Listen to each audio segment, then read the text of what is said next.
ಇವತ್ತು ಉಪಮುಖ್ಯಮಂತ್ರಿ ಡಿ.ಕೆ. ಶಿವಕುಮಾರ್ ಅವರು ಕಲಾಪದಲ್ಲಿ ಭಾಗವಹಿಸಲಿಲ್ಲ. ಅವರು ಗೋಕರ್ಣ ಹತ್ತಿರ ಅಂಕೋಲಾದ ಆಂಧ್ಲೆ ಶ್ರೀ ಜಗದೇಶ್ವರಿ ದೇವಸ್ಥಾನಕ್ಕೆ ಹೋಗಿದ್ರು.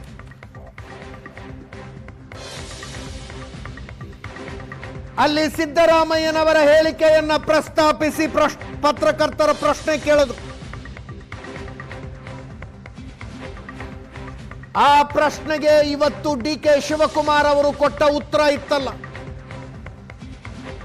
ಇದುವರೆಗಿನ ಅತ್ಯಂತ ಸ್ಪಷ್ಟ ಹೇಳಿಕೆ ಇದು. ಈ ಹಿಂದೆ ದಿಲ್ಲಿಗೆ ಹೋಗಿದ್ದಾಗ ಟೈಮ್ಸ್ ನೌ ಇಂಗ್ಲಿಷ್ ಚಾನಲ್ಗೆ ಹೇಳಿಕೆಯನ್ನು ಕೊಟ್ಟಿದ್ರು. We have some understanding, I am waiting for that day ಅಂದಿದ್ರು ಡಿ.ಕೆ. ಶಿವಕುಮಾರ್ ಅವರು. ಅದಕ್ಕಿಂತಲೂ ಸ್ಪಷ್ಟ ಹೇಳಿಕೆ ಇವತ್ತಿನದ್ದೇ.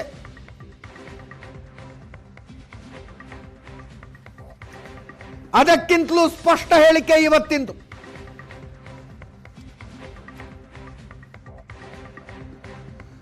ಹೈಕಮಾಂಡ್ ಜೊತೆ ಮಾತುಕತೆ ನಡೆಸಿ ಒಂದು ನಿರ್ಧಾರಕ್ಕೆ ಬಂದಿದ್ದೀವಿ.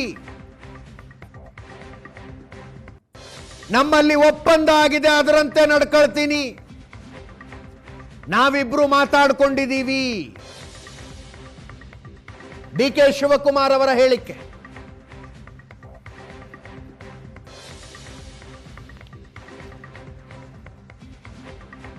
ದೇವರೆದುರು ಏನು ಬೇಡ್ಕೊಂಡ್ರಿ ಅನ್ನೋ ಪ್ರಶ್ನೆಗೆ ಅದನ್ನ ಇಲ್ಲಿ ಹೇಳಕ್ಕಾಗಲ್ಲ ಅಂದ್ರು.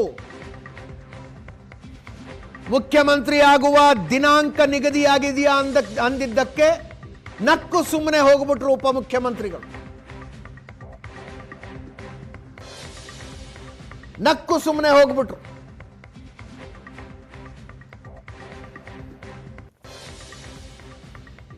ಕೇಳಿಸ್ಕೊಳ್ಳಿ ಒಮ್ಮೆ. ಸುಮಾರು 5 ವರ್ಷದ ಹಿಂದೆ ನಾನು ಈ ಸ್ಥಳಕ್ಕೆ ಬಂದು ಈ ದೇವಿಯಲ್ಲಿ ನನಗೆ ಯಾವುದೋ ಒಂದು ನನ್ನ ಕುಟುಂಬದ ಕೆಲಸದ ಬಗ್ಗೆ ನಾನು ಪ್ರಾರ್ಥನೆ ಮಾಡಿದ್ದೆ. ಅದು ನನ್ನ ಇಷ್ಟ ನೆರವೇರಿತು. ಆ ತಾಯಿಗೆ ಮತ್ತೆ ಬರ್ತೀನಿ ಅಂತ ನಾನು ಬೇಡಿಕೆ ಮಾಡಿಕೊಂಡಿದ್ದೆ. ಸೊ ಈ ಸಂದರ್ಭದಲ್ಲಿ ಬಂದು ಭೇಟಿ ಮಾಡಿ ಆ ತಾಯಿಗೆ ನನ್ನ ನಮನವನ್ನು ತಿಳಿಸಿ ಮತ್ತು ಆ ತಾಯಿ ಆಶೀರ್ವಾದವನ್ನು ಮಾಡಿ, ಆಶೀರ್ವಾದ ಮಾಡು ತಾಯಿ ನನಗೆ ಅಂತೇಳಿ ಕೇಳ್ಕೊಳ್ಳಿಕ್ಕೆ ಬಂದಿದ್ದೇನೆ. ನಾನು ಯಾವತ್ತೂ ಅವರು 5 ವರ್ಷ ಇರಲ್ಲ ಅಂತ ನಾನು ಹೇಳಿಲ್ವಲ್ಲ. ಹೈಕಮಾಂಡ್ ಅವ್ರ ಪರ ಇಲ್ಲ ಅಂತ ಹೇಳಿಲ್ಲ. ಅವ್ರ ಹೈಕಮಾಂಡ್ ಇರೋದಕ್ಕೇ ಅವ್ರು ರಾಜ್ಯದ ಮುಖ್ಯಮಂತ್ರಿ ಆಗಿರೋದು. ಪಕ್ಷ ನಿರ್ಧಾರ ಮಾಡಿರೋ ಪ್ರಕಾರ ಅವರಿದ್ದಾರೆ. ನಾನು ಅವರಿಬ್ಬರು ಒಪ್ಪಂದಕ್ಕೆ ಬಂದಿದ್ದೀವಿ. ನಮ್ಮ ಹೈಕಮಾಂಡು ಒಂದು ಒಪ್ಪಂದಕ್ಕೆ ತಂದಿದೆ. ಆ ಪ್ರಕಾರ ಇಬ್ಬರು ಮಾತಾಡಿದ್ದೇವೆ, ಇಬ್ಬರು ಅನೇಕ ಬಾರಿ ಹೇಳಿದ್ದೇವೆ. ಆ ಪ್ರಕಾರ ಇಬ್ಬರು ನಡ್ಕೊಂಡು ಹೋಗ್ತೇವೆ. ಅದೆಲ್ಲ ನಾನು ಹೇಳೋಕ್ಕೆ ತಯಾರಿಲ್ಲ.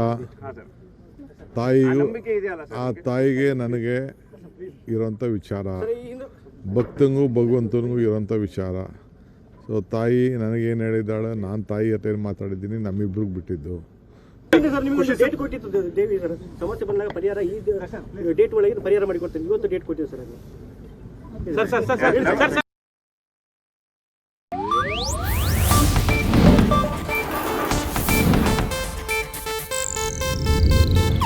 ಇದು ಏಷ್ಯಾನೆಟ್ ನ್ಯೂಸ್ ನೆಟ್ವರ್ಕ್ ಪ್ರಸ್ತುತಿ.